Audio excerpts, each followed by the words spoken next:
पढ़ाई में मन कैसे लगाए। शिक्षा और पढ़ाई दोनों हमारे जीवन में अहम भूमिका निभाते हैं, इसलिए अच्छी पढ़ाई हमारे जीवन के लिए आवश्यक है। लेकिन कई बार हमारे मन में उठते सवाल या अन्य मामलों के कारण हमारी पढ़ाई प्रभावित हो सकती है। ऐसे में उचित मार्गदर्शन और सही तकनीक का उपयोग कर आप पढ़ाई में मन लगाने की कला सीख सकते हैं। इसीलिए आज हम इसी विषय पर बात करेंगे कि पढ़ाई में मन कैसे लगाए।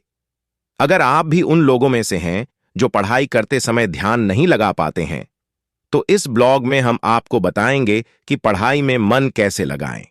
इस ब्लॉग में हम आपको कुछ उपयोगी टिप्स बताएंगे जो आपकी पढ़ाई को सही दिशा में ले जाने में मदद करेंगे। पढ़ाई में मन कैसे लगाए, इस ब्लॉग में हम आपको अलग अलग विषयों पर जानकारी देंगे, जैसे कि समय प्रबंधन, अपने मन को शांत करना, संगीत सुनना, समूह में पढ़ना, नियमित रूप से आहार लेना आदि। इस ब्लॉग के जरिए हम आपको पढ़ाई में मन लगाने के लिए बेहतरीन तरीके बताएंगे। नियमित रूप से आहार लें, खाने का सही तरीका सभी लोग जानते होते हैं, लेकिन बहुत कम लोग हैं जो इसे नियमित रूप से कर पाते हैं। नियमित रूप से आहार लेना आपके शरीर के लिए बहुत महत्वपूर्ण होता है, क्योंकि आपके खाने का स्वास्थ्य पर बहुत अधिक प्रभाव होता है। आपके शरीर में प्रतिदिन नियमित रूप से पोषण करना बहुत जरूरी है, क्योंकि इससे आपके शरीर की ऊर्जा की आवश्यकता पूरी होती है। नियमित खाने से आपके शरीर के विभिन्न अंगों को सही ढंग से काम करने में मदद मिलती है। एक स्वस्थ आहार आपके शरीर को सभी आवश्यक पोषक तत्व मिलते हैं जो आपके शरीर को स्वस्थ रखने में मदद करते हैं। इसलिए नियमित रूप से आहार लेना बहुत जरूरी होता है। यदि आप नियमित रूप से खाने का समय निर्धारित नहीं करते हैं, तो आप भूख और भूख न लगने की समस्याओं से ग्रसित हो सकते हैं। नियमित रूप से खाने से आपके शरीर में ऊर्जा का स्तर बना रहेगा और आप पढ़ाई के दौरान अधिक क्रियाशील रहेंगे। नियमित रूप से आहार लेने से आपके शरीर में पोषक तत्वों का लेवल बना रहता है, जिससे आपकी पढ़ाई में बेहतरीन प्रदर्शन होता है। सही खान पान आपकी मनोदशा पर भी असर डालता है। यदि आप नियमित रूप से सही खान पान करते हैं, तो आपका मन भी शांत रहता है और आप पढ़ाई के दौरान सकुशलता से काम कर सकते हैं। अपने मन को शांत करें। अपने मन को शांत करना एक महत्वपूर्ण कौशल है जो हमें जीवन में सफलता हासिल करने में मदद करता है। यह हमें स्वस्थ मानसिक स्थिति और सुखद जीवन जीने में सहायता प्रदान करता है। पढ़ाई करते समय मन को शांत करने से आपके विचार एकाग्र होते हैं और आप अधिक ध्यान से अध्ययन कर सकते हैं। स्ट्रेस और उतार चढ़ाव की स्थितियों में अपने मन को शांत करना भी बहुत जरूरी है। जब हम थक जाते हैं या तनाव महसूस करते हैं, तो हमें अपने मन को शांत करने के लिए कुछ समय निकालना चाहिए। यह आपको दिमाग की थकान को दूर करने में मदद करेगा और आप अधिक ध्यान से पढ़ाई कर पाएंगे। अपने मन को शांत करने के लिए विभिन्न तकनीकों का उपयोग किया जा सकता है। ध्यान, प्राणायाम, योग और मनोरंजन जैसी तकनीकें आपके मन को शांत करने में मदद कर सकती हैं। ध्यान एक प्रभावी तकनीक है जो हमें वर्तमान के साथ जुड़ने में मदद करता है। इस तकनीक का उपयोग करने से हम विभिन्न विचारों के बीच से गुजरते हुए अपने मन को शांत कर सकते हैं। प्राणायाम अपने श्वसन प्रणाली को नियंत्रित करने में मदद करता है और शांति भाव को उत्पन्न करता है।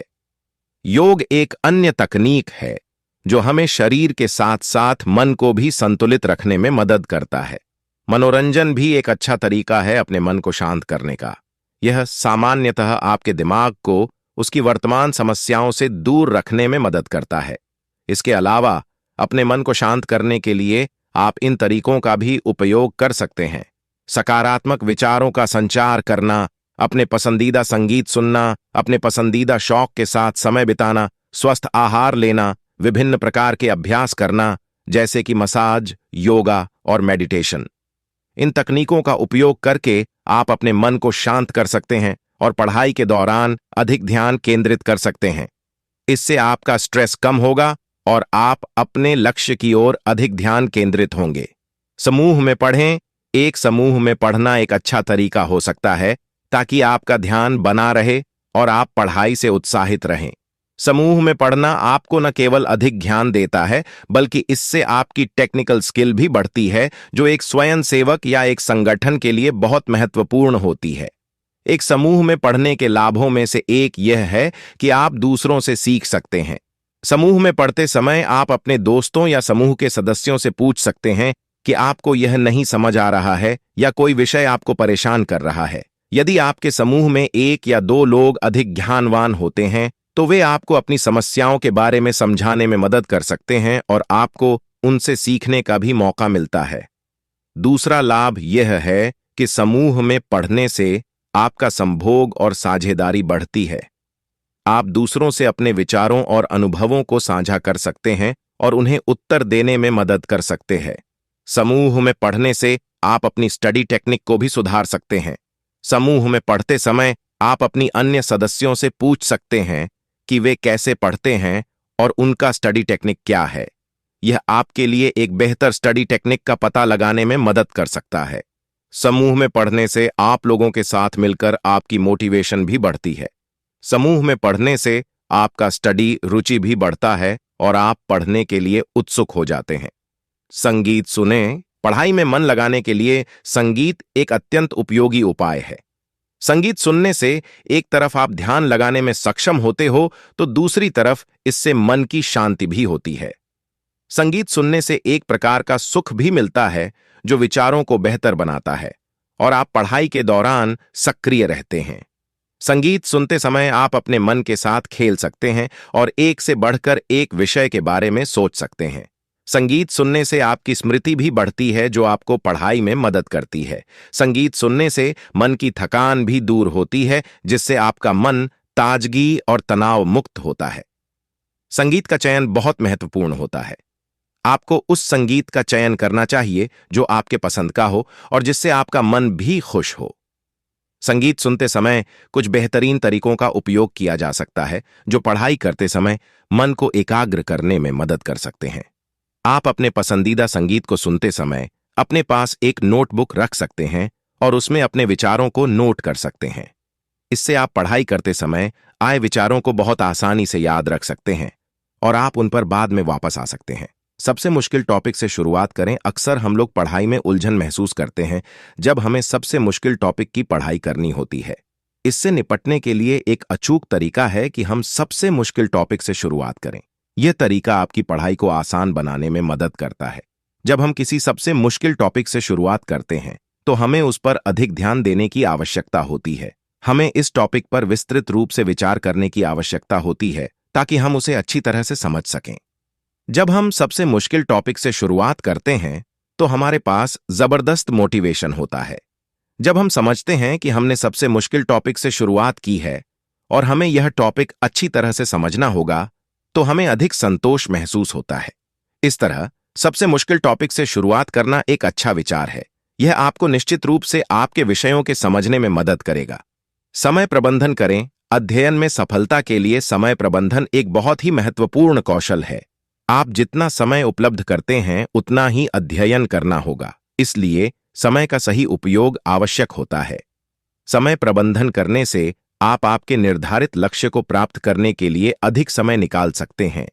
अगर आप अपने दैनिक कार्यों का अनुसरण करते हुए अध्ययन करना चाहते हैं तो समय प्रबंधन अधिक जरूरी हो जाता है। पहले से ही अपने समय को नियंत्रित करना और अपने समय को सबसे अच्छी तरीके से उपयोग करना आपको सफलता के कदमों को हल्का बनाने में मदद करेगा। एक अच्छी विधि समय तालिका बनाना हो सकती है। इससे आप अपने अध्ययन और अन्य कार्यों के लिए समय निर्धारित कर सकते हैं। अपने लक्ष्यों के आधार पर अपने समय को विभाजित करने के लिए सही तरीके से अपना समय तालिका बनाएं। विषय को छोटे टुकड़ों में विभाजित करें। विषय को छोटे टुकड़ों में विभाजित करना एक बहुत उपयोगी तकनीक है जो आपकी पढ़ाई को सरल बनाने में मदद कर सकती है। इस तकनीक के अनुसार आप विषय को छोटे छोटे टुकड़ों में विभाजित करते हैं और उन्हें अलग अलग भागों में विशेष रूप से अध्ययन करते हैं। यह आपको विषय को समझने में मदद करेगा और आपकी याददाश्त को भी मजबूत करेगा। विषय को छोटे छोटे टुकड़ों में विभाजित करने का पहला और सबसे महत्वपूर्ण चरण है विषय को समझना। विषय को समझने के बाद आप उसे विभिन्न टुकड़ों में विभाजित कर सकते हैं। यदि आप किसी बड़े विषय पर काम कर रहे हैं तो आप उसे विभिन्न आवेदन, विवरण या पहलू में विभाजित कर सकते हैं। यदि आपका विषय छोटा है तो आप उसे उसके पारंपरिक विभाजन या विषय के विभिन्न खंडों में विभाजित कर सकते हैं। छोटे टुकड़ों में विषय को विभाजित करने से शिक्षण प्रक्रिया भी आसान हो जाती है। यह छात्रों को प्रत्येक टॉपिक के समान ध्यान देने में मदद करता है, जिससे वे अधिक सक्रिय रहते हैं और नए विषयों के साथ संबंधित जानकारी प्राप्त करते हैं। यह भी शिक्षकों को अधिक असरदार शिक्षण तकनीकों का उपयोग करने के लिए अवसर प्रदान करता है। अपनी नींद और आराम की देखभाल करें। अपनी नींद और आराम की देखभाल करना शिक्षा में सफलता के लिए बहुत महत्वपूर्ण है। यदि आप अपनी नींद और आराम की देखभाल नहीं करते हैं, तो आपका ध्यान भटक सकता है और आपकी पढ़ाई में कमी आ सकती है। इसलिए अपनी नींद की समय समय पर देखभाल करना बहुत महत्वपूर्ण है। रात में निद्रा के लिए अपने शरीर को पूरी तरह से तैयार करें। रात में एक स्वस्थ नींद लेने के लिए आप 2 घंटे पहले रात का खाना खाना बंद कर दें, ताकि आपका शरीर पूरी तरह से विश्राम कर सके। सोने से पहले एक सुखद गर्म शावसान लें, ताकि आपके शरीर के मांसपेशियों को आराम मिल सके। आप अपनी नींद को बेहतर बनाने के लिए नींद के समय पर नींद के लिए एक स्थान बनाएं। यदि आपके पास अलग कमरे नहीं हैं, तो आप अपने बिस्तर के चारों तरफ एक प्राकृतिक वातावरण बनाने की कोशिश कर सकते हैं। इसके अलावा सुनिश्चित करें कि आप सोने से पहले भोजन का सेवन नहीं करते हैं, क्योंकि इससे आपका शरीर उचित ढंग से आराम नहीं कर पाता है। सोने से कुछ घंटे पहले कॉफी या चाय न पिएं, ताकि नींद खराब न हो। सुनिश्चित करें कि आपके बिस्तर का माहौल आरामदायक है और कम से कम 7-8 घंटे की नींद लें। आत्मविश्वास का निर्माण करें। आत्मविश्वास एक ऐसी गुणवत्ता है जो हर किसी के लिए बहुत महत्वपूर्ण होती है। यह हमारी जीवन शैली और समाज में सफलता हासिल करने का मार्ग तय करती है। यह उन सभी लोगों के लिए बहुत जरूरी है जो कमजोर या निराश होते हैं। इसलिए हमें स्वयं पर विश्वास करना आवश्यक है। आत्मविश्वास का निर्माण करने के लिए कुछ उपाय होते हैं। पहले तो हमें अपने गुणों और अधिकारों को समझना चाहिए। हमारी क्षमताओं के बारे में जानना जरूरी है, ताकि हम उन्हें सही तरीके से उपयोग कर सकें। दूसरे, हमें अपनी सक्षमताओं पर ध्यान केंद्रित करना चाहिए और उन्हें बढ़ावा देना चाहिए। हमें अपनी कमजोरियों से नहीं, अपनी सक्षमताओं से परिचय कराना चाहिए। तीसरा, हमें सफलता के लिए आवश्यकता होने वाली कुछ क्षमताओं को विकसित करना चाहिए। यदि हमारे पास कोई विशेष क्षमता नहीं है, तो हमें इसे विकसित करना चाहिए। आप अपने स्वयं को अधिक सफलता और सकारात्मकता के लिए तैयार करें। इसके लिए आपको अपनी क्षमताओं, कौशल और सक्षमताओं को निश्चित करने के लिए समय निकालना होगा। आपको अपने स्वयं को समझना होगा कि आप किन क्षेत्रों में सक्षम हैं और उन्हें और बेहतर बनाने के लिए क्या कर सकते हैं। आप अपने स्वयं के लिए लक्ष्यों का निर्धारण करें और उन्हें पूरा करने के लिए कार्य योजना तैयार करें। बाहर की दुनिया से अलग हों। आप चाहें तो अपने आप को पढ़ाई के दौरान बाहर की दुनिया से अलग कर सकते हैं। यह उन लोगों के लिए बेहद उपयुक्त है जो आसानी से अलग हो जाते हैं और ध्यान केंद्रित करने में सक्षम होते हैं। इसके लिए एक शांत और सुसज्जित स्थान खोजें जहां आप पढ़ाई कर सकते हैं। इससे आपके मन को शांति मिलती है और आप पढ़ाई के दौरान अधिक उत्साहित रहते हैं। एक बार जब आप अपने चयनित स्थान पर हों, तो उपयुक्त वातावरण बनाएं। आरामदायक सीट, अनुकूल तापमान, धूप और रोशनी की सही मात्रा और इतना सामान्य सुनसान जगह हो कि आपके मन की चिंताओं को दूर करने का समय मिले। जब हम नए विषयों को समझने का प्रयास करते हैं, तो उन्हें समझना थोड़ा मुश्किल हो सकता है। यदि हम एक से अधिक तरीकों से उन विषयों को समझने का प्रयास करें, तो हम उन्हें समझने में सफल हो सकते हैं। अगर हम विषय को लिखते हैं, तो हम उसे अधिक आसानी से समझ सकते हैं। इसके अलावा लिखने से हम विषय को अधिक स्पष्ट और आसानी से समझ पाते हैं। दूसरों से बातचीत करने से हम उन विषयों को समझने में सक्षम हो सकते हैं जो हमें पहले समझ में नहीं आ रहे थे। अन्य व्यक्तियों के विचारों और विशेषज्ञों से विषय के बारे में जानकारी लेना भी बहुत महत्वपूर्ण होता है। निष्कर्ष तो दोस्तों, इस ब्लॉग पढ़ाई में मन कैसे लगाए में हमने देखा कि पढ़ाई में मन कैसे लगाया जा सकता है और इससे कैसे पढ़ाई करने में आरामदायकता बढ़ती है। इन उपायों के उपयोग से हम ज्यादा से ज्यादा ध्यान केंद्रित कर पाते हैं और अपनी पढ़ाई को बेहतरीन तरीके से करते हैं। इससे हमारा समय और ऊर्जा बचते हैं और हम अधिक से अधिक समय अपनी दैनिक जिंदगी के अन्य कामों में खर्च कर सकते हैं। इसलिए हम उन सभी विद्यार्थियों को यह सलाह देते हैं जो अपनी पढ़ाई को बेहतर बनाना चाहते हैं कि वे इन उपायों का उपयोग करें और अपनी पढ़ाई में आरामदायकता बढ़ाएं। इससे न केवल उनके अध्ययन कौशल बेहतर होंगे, बल्कि उन्हें दैनिक जीवन में भी आरामदायकता मिलेगी। FAQs। पढ़ाई में मन नहीं लगता है तो क्या करना चाहिए? पढ़ाई में मन नहीं लगने पर आपको अपने दिमाग को उत्तेजित करने वाले तरीकों को अपनाने की कोशिश करनी चाहिए। इसमें समय प्रबंधन, नींद और व्यायाम की देखभाल शामिल हो सकती है। 1 मिनट में कैसे याद करें? अगर आप 1 मिनट में कुछ याद करना चाहते हैं तो उस विषय को ध्यान से पढ़ें या सुनें। समय अधिक से अधिक देने की जगह समय को अच्छी तरह से इस्तेमाल करें। उस विषय को एक दिमागी मेन पेपर या नोटबुक में लिखें या एक छोटे से समय के लिए अपने मन में रखें। यह आपके जीवन में बहुत मदद कर सकता है जब आप 1 मिनट के अंदर कुछ याद करना चाहते हैं। रात में कितने बजे तक पढ़ना चाहिए? रात में पढ़ने का समय सभी लोगों के लिए अलग अलग हो सकता है। हालांकि अधिकांश लोग रात में देर तक पढ़ने से बचते हैं ताकि उन्हें नींद की समस्याएं न हों। यदि आप रात में पढ़ने के लिए समय निकालते हैं तो अपने शरीर के लिए एक स्वस्थ नींद के लिए कम से कम 1 घंटे की अवधि अलग से निकालें। यह आपकी नींद की गुणवत्ता को सुनिश्चित करेगा और आपको अगले दिन भी सक्रिय रहने में मदद करेगा।